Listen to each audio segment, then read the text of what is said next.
El Imperio Inca, o Tahuantinsuyo, fue la mayor estructura política hallada por los castellanos en el Nuevo Mundo. Ocupaba desde el sur de Colombia hasta el río Maule, en Chile, y desde el Océano Pacífico hasta el inicio del bosque septentrional amazónico. Aglutinó a pueblos dominantes dentro de una estructura imperial. Historia política. Según las leyendas, el origen del Imperio Inca está a 25 kilómetros al suroeste de Cuzco, donde se alzaba la colina Tampu Tocco. En los muros había 3 cuevas, de donde salieron las primeras generaciones creadas por Viracocha. De la abertura central salieron los jefes y de las laterales los 10 clanes o ayllus originales. Los jefes originarios eran 4 hermanos casados con sus 4 hermanas. Ellos condujeron a los ayllus a la región de Cuzco durante muchos años. Fundaron poblaciones en el trayecto y durante el viaje nació Sinchi Roca, que fue el segundo soberano inca más importante hasta la fecha. Hijo de Manco Cápac, quien se deshizo de sus 3 hermanos al llegar al valle, por lo tanto era el único jefe. Él fue quien fundó Cuzco y dominó a las poblaciones locales incorporando a las ayllus. Los primeros reyes hasta Inca Roca son soberanos semilegendarios. Todos ellos siguieron con guerras y acabaron consiguiendo incorporaciones nuevas de pueblos y territorios. Los soberanos del Bajo Cuzco fueron vencidos por los del Alto Cuzco, por lo tanto, fundando Inca Roca esta nueva dinastía. En las expansiones militares, posteriormente, toparon con los chancas, a los que se enfrentaron, pero estos atacaron Cuzco. Finalmente, los incas consiguieron ganar gracias a Pachacuti. Gracias a esta derrota, muchos pueblos cercanos se aliaron con este nuevo Sinchi. Su reinado fue el inicio del gran imperio inca por sus conquistas militares, su reconstrucción de Cuzco, la extensión del modelo urbano y la creación de caminos y puentes. Con Tupac Yupanqui, el ejército tenía mucha más movilidad gracias a estas mejoras. El abastecimiento también estaba asegurado. La administración estaba centralizada. La Pax Incaca se extendía desde Quito, en el norte, hasta Nazca, en el sur, y desde la costa hasta el inicio de la selva amazónica. Emprendieron campañas militares con las que llegaron a la frontera sur hasta el río Maule. Pudieron pasar a pesar de las oposiciones de los araucanos. También se realizaron construcciones monumentales. 2 generaciones después, llegó Francisco Pizarro a Perú para poner fin a la historia del Imperio Inca. La resistencia de los pueblos indígenas a los castellanos se prolongó hasta el siglo XVIII. Por lo tanto, fue muy arduo la conquista de tal territorio. Sociedad. La unidad mínima era la familia, que era endogámica y patrilineal. La sociedad era plenamente militarista. El matrimonio era obligatorio para los hombres. Si estos no tenían candidatas, los funcionarios le asignaban una. El matrimonio era de carácter civil e indisoluble. Eran monogámicos, salvo los pudientes, por prestigio sobre todo. Los matrimonios eran endogámicos, pero no incestuosos, salvo para la realeza. Se podía cohabitar antes del matrimonio para comprobar que la unión sería estable y duradera. Se podía tener concubinas y repudiarlas en cualquier momento. Las conseguían por medio de regalos, herencias o botín de guerra. Las ayllus eran un grupo de parentesco con un antepasado común, que se localizaban en un territorio estricto. La consecuencia de esto era una organización social, basada en panacas o ayllus reales, formado por descendientes varones de un determinado inca. Los ayllus tienen un culto a los antepasados, especialmente al fundador del linaje. En los panacas se conservan en momias. La estructura social se basa en 3 grupos sociales, en una tripartición: los Koyana, los Callao y los Payán. Los Koyana eran los incas, los Callaos los no incas y los Payán los frutos de las uniones. Posteriormente, los Koyana serían los nacidos de las mujeres de grupos dirigentes, los Payán los nacidos de hombres Koyana y mujer Callao, y los Callao serían el resto. También había un dualismo que enfrentaba a los Koyana y a los Payán con los Callao. Además, los Koyana estaban diferenciados y enfrentados a los Payán y Callaos conjuntamente. Por lo tanto, había un enfrentamiento continuo entre los 3 grupos. La población se organizaba de una manera decimal. Se agrupaban en 10 panacas y 10 ayllus. Los tributarios se organizaban en grupos de 10, 100, 1000 y 10.000. La sociedad inca estaba muy estratificada. Primero encontramos a la nobleza real, que se compone por las panacas o las ayllus reales de los soberanos, y desempeñaban cargos administrativos, judiciales, militares y religiosos. Tenían privilegios y poseían tierras. Después tenemos a la nobleza rural, a los caracas y a los gobernantes de los reinos sometidos. Los curacas eran cargos designados por el Inca. El Inca se ocupaba de la formación política, administrativa y lingüística de sus hijos en Cuzco. Su sucesor era el hijo mejor preparado. Era el encargado de elegir la esposa principal del curaca. Después tenemos los hatunrunas o población no privilegiada, sometidos a un estricto control. Eran trabajadores de los soberanos, que formaban parte del ejército. En cuanto a las mujeres, las esposas de los plebeyos trabajaban en el hogar, pero también en el campo de las comunidades. Las acyacunas son las niñas más bellas de entre 8 y 10 años que eran separadas de sus hogares y educadas durante 4 para ser sacrificadas o entregadas al soberano para ser o sus concubinas o bien esposas, ya sean suyas o de los caracas. Las hijas de los nobles tenían la misma educación, formadas para ser buenas esposas.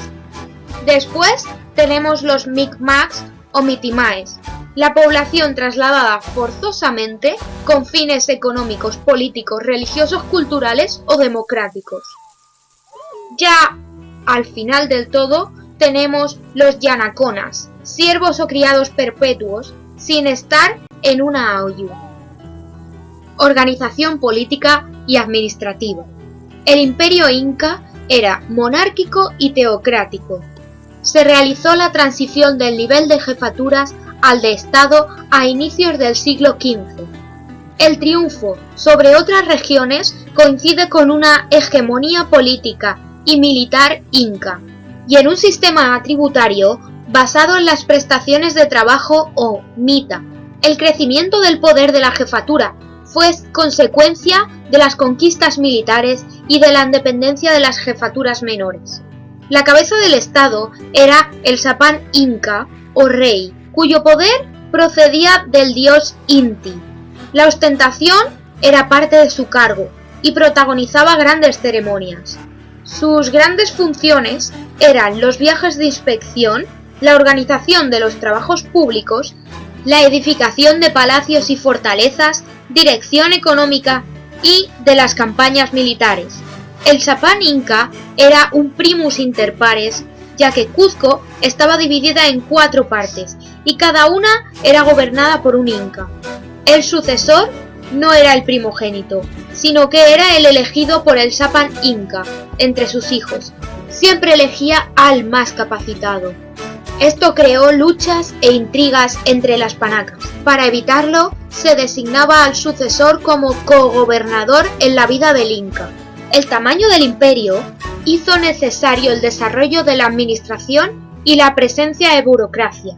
Si no había suficientes nobles reales, se nombraban a locales e incluso a otros que habían demostrado su capacidad en campañas militares o tareas administrativas.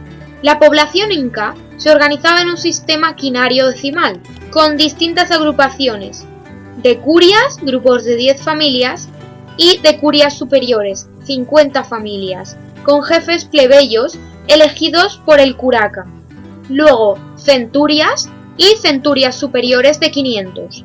Los grupos de 1000, 5000 y 10.000 familias eran dirigidos por curacas igualmente.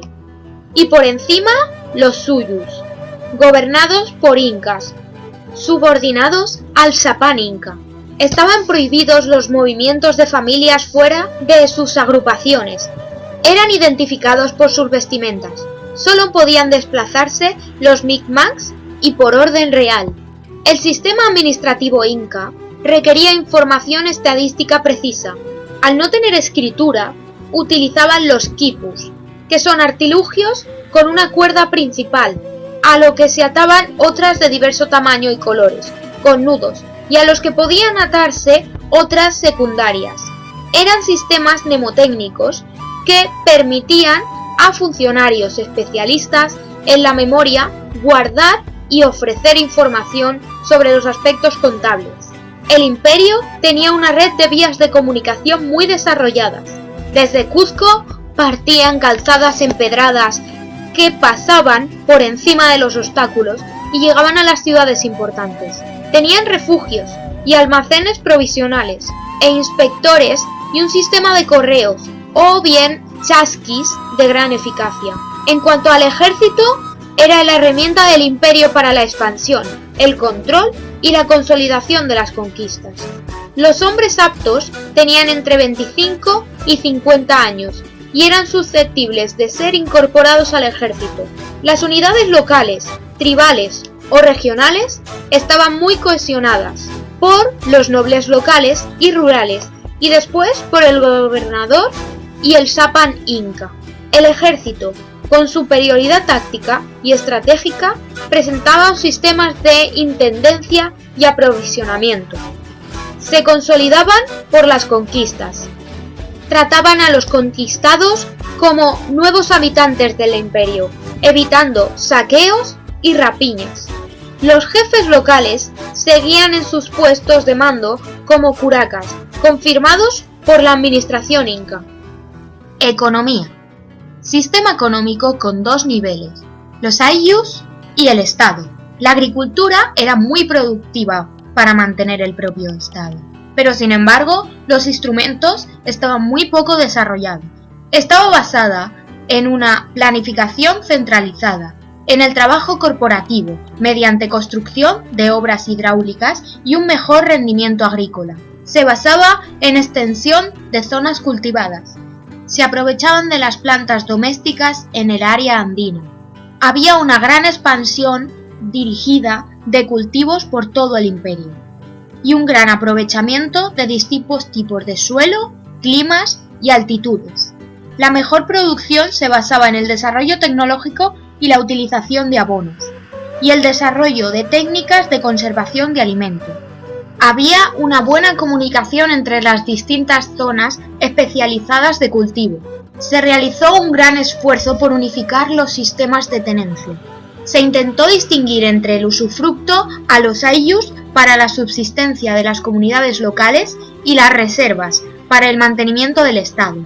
Las tierras de los ayllus eran distribuidas en unidades familiares hereditarias, trabajadas comunalmente. Las tierras estatales tenían dos tipologías, las destinadas al mantenimiento de los templos y de la clase sacerdotal y las que generaban recursos para la casa real y la administración. No había un sistema tributario. Estas tierras eran la mayor fuente de ingresos para la Iglesia y el Estado. También tenían tierras los mitimais, los caracas y los nobles por concesión del Inca. Las únicas tierras independientes del Estado eran las de los panacas o linajes reales. La ganadería era muy importante por la domesticación de la llama y de la alpaca.